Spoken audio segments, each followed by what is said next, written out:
ಇನ್ನು ದೀಪಾವಳಿ ಹಬ್ಬಕ್ಕೆ ಊರಿಗೆ ಹೋಗಬೇಕು, ಊರಲ್ಲೇ ಹಬ್ಬದ ಸಂಭ್ರಮ ಅನುಭವಿಸಬೇಕು, ಅಲ್ಲೇ ಸಂಭ್ರಮದಲ್ಲಿ ಭಾಗಿಯಾಗಬೇಕು, ಕುಟುಂಬದ ಜೊತೆಗೆ ಹಬ್ಬ ಸೆಲೆಬ್ರೇಟ್ ಮಾಡಬೇಕು ಅಂತ ಬಹುತೇಕ ಜನ ಅಂದ್ಕೊಂಡಿರ್ತೀರಿ. ಆದರೆ ಬಸ್ಗಳು ಸಿಗುತ್ತಾ ಅಂತ ಪ್ರಶ್ನೆ ಮಾಡಿದ್ರೆ ಬಸ್ಗಳು ಸಿಕ್ಕರೂ ಕೂಡ, ಸೀಟ್ಗಳು ಸಿಕ್ಕರೂ ಕೂಡ ನಿಮಗೆ ಡಬಲ್ ತ್ರಿಬಲ್ ದುಡ್ಡು ಕೊಟ್ಟು ಹೋಗಲೇಬೇಕಾದಂಥ ಅನಿವಾರ್ಯತೆ ಇದೆ.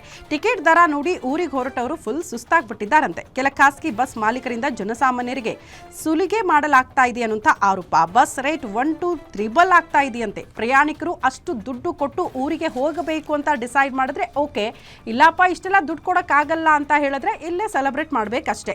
ಈ ಹಿಂದೆ ದರ ಏರಿಕೆ ಮಾಡದಂತೆ ಸಾರಿಗೆ ಇಲಾಖೆ ಸೂಚನೆ ಕೊಟ್ಟಿದ್ರು ಕೂಡ ದರ ಏರಿಕೆ ಆಗ್ಬಿಟ್ಟಿದೆ.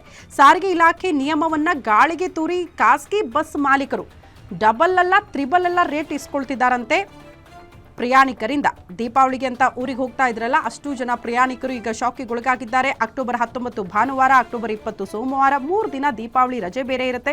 ಸಾಲು ರಜೆ ಇರೋ ಕಾರಣಕ್ಕೆ ಹಬ್ಬಕ್ಕೆ ಊರಿಗೆ ಹೋಗಬೇಕು, ಅಲ್ಲೇ ಹಬ್ಬದ ಸೆಲೆಬ್ರೇಷನ್ ಆಗಬೇಕು ಅಂತ ನಿರ್ಧಾರ ಮಾಡಿದವ್ರಿಗೆ ಈ ರೀತಿ ಬಸ್ಗಳು ಸೀಟು ಮೊದಲೇ ಖಾಲಿ ಇಲ್ಲ, ಸೀಟ್ ಸಿಕ್ಕರೂ ಕೂಡ ತ್ರಿಬಲ್ ರೇಟ್ ಕೊಟ್ಟು ಪ್ರಯಾಣ ಮಾಡಲೇಬೇಕಾದಂಥ ಅನಿವಾರ್ಯತೆ ಪ್ರಯಾಣಿಕರಿಗಿದೆ.